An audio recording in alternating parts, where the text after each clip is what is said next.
Summer had arrived, and after 2 weeks of blissful chilling, it was time for me to leave my current mooring. With a pub just a few miles away and a handful of locks in between, I decided it was a good idea to invite my aunt and uncle as crew members for the day.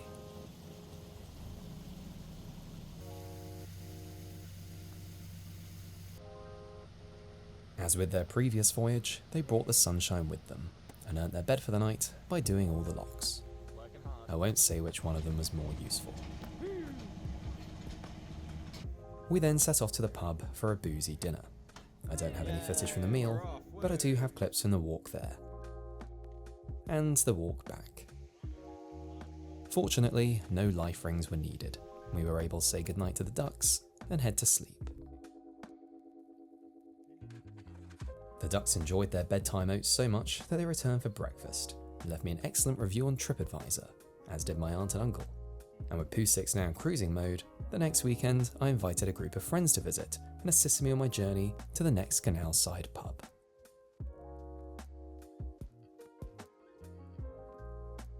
I'd never had this many passengers on board before, and with it being a windy day, I was a little nervous. But nevertheless, we made it to the lock flight and were on course for the tavern. Many of my crew members were very experienced, but for others, it was their first time locking. The general sentiment was that they're easier to operate with a glass of wine in one's hands, though the professionals prefer to do it with a tinny.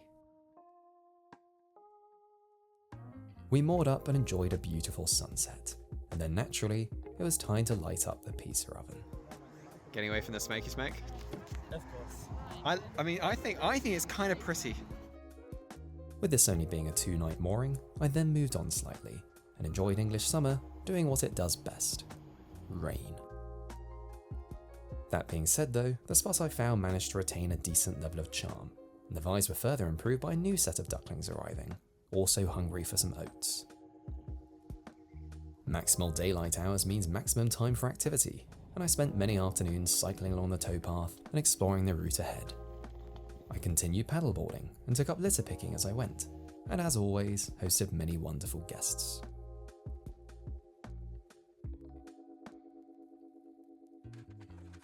My cousin Clara visited from Scotland, and we enjoyed the July heatwave. I say that, I enjoyed it. In true Scottish fashion, her description of the soaring temperature was that it was disgusting. With it reaching 37 degrees inside, this is somewhat reasonable.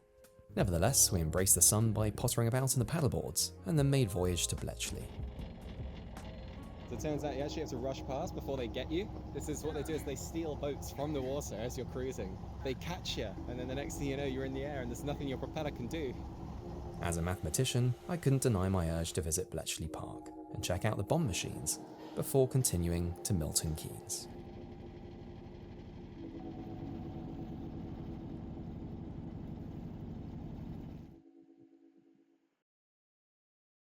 At the end of July, I took a trip to London and cruised on a rather different boat on the River Thames. This ship was significantly larger and could handle the general choppiness. I'm not sure how people summon the bravery to bring their narrowboats out here.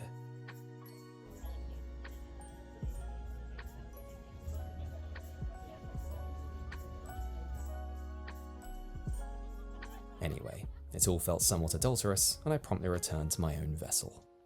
Being back in a city after so long felt very strange, but I enjoyed running through Milton Keynes' many green spaces, and despite the hustle and bustle, was still able to find some charming spots to moor in. There remained plenty of wildlife to keep me company, and being somewhere populous meant there were other fun activities on offer that you can't find out in the wilderness.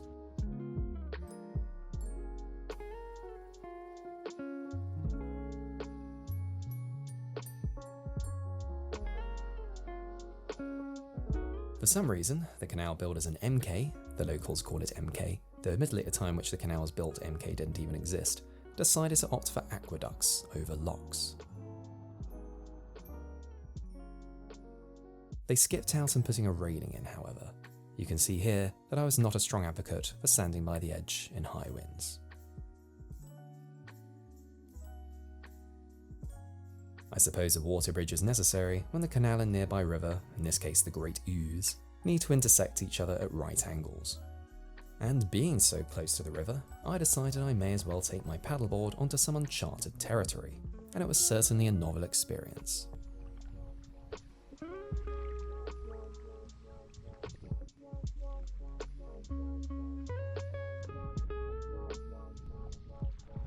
I managed to beach myself when the water got too shallow, and I really started to appreciate the value of the term navigable when describing a canal.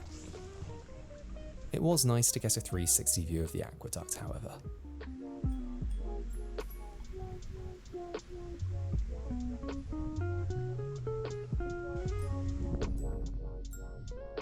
Following a few weeks of solo cruising, I was delighted to find myself in company again. My brother Joe visited with his fiancée Carla and their little puglet. We saw cows, a Ford Anglia, and explored the grounds of the aqueduct. Tell me if I'm about to trip over.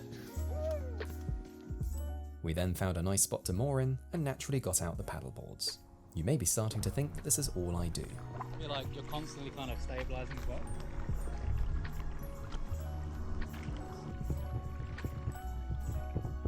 Having had a few glasses of Prosecco, my balance was not what it usually is. It certainly took some encouragement, but we were even able to convince Harvey the pug to join us. Good boy, Harvey. Well done, Harvey. Look at you, mate. Cheers.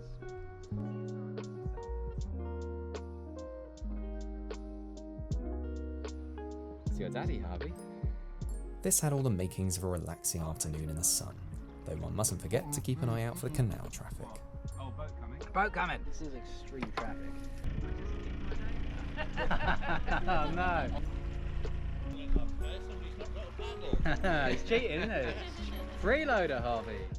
And with all four of us finally on the water, we had a jolly time exploring the Grand Union.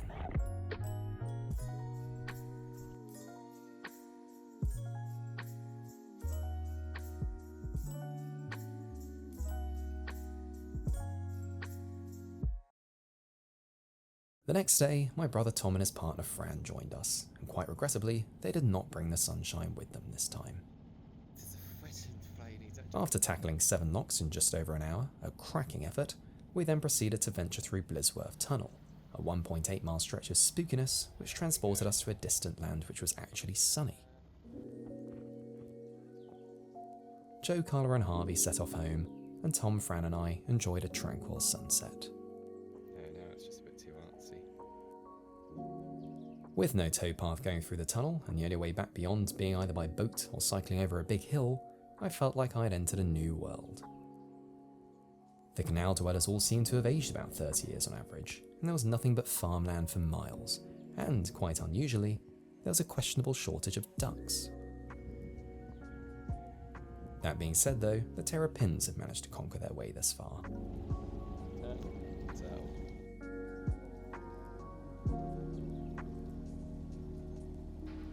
With colder weather approaching and muddy towpaths with it, I made the decision that I would turn around and head back to the land of train stations. But I embraced being at my most northerly point by cycling to the end of the Grand Junction. I'll be saving this voyage for next year. I also checked out Watford Locks, a detour I shan't be doing by barge. I went on many runs along the Northampton Arm, a densely packed set of 17 locks creating passage onto the River Nene. This length of canal would have been far more quaint had they not built several highways running parallel to it.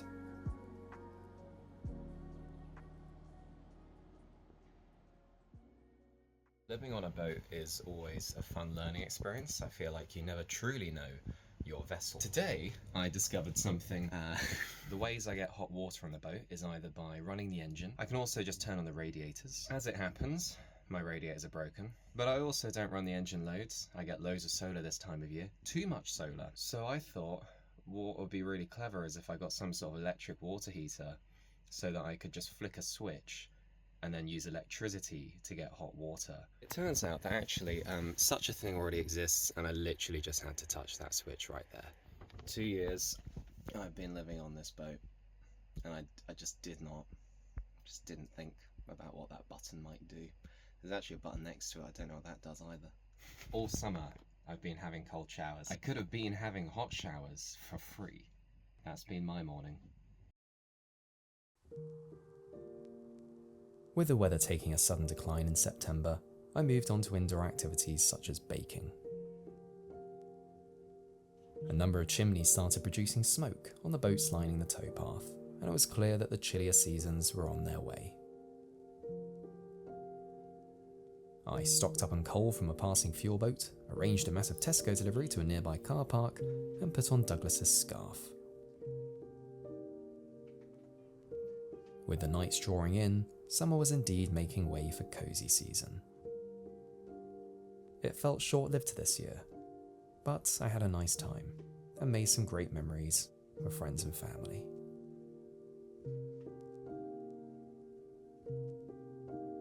With logs and coal at the ready and chai latte mix in stock, I am now ready to embrace the autumn.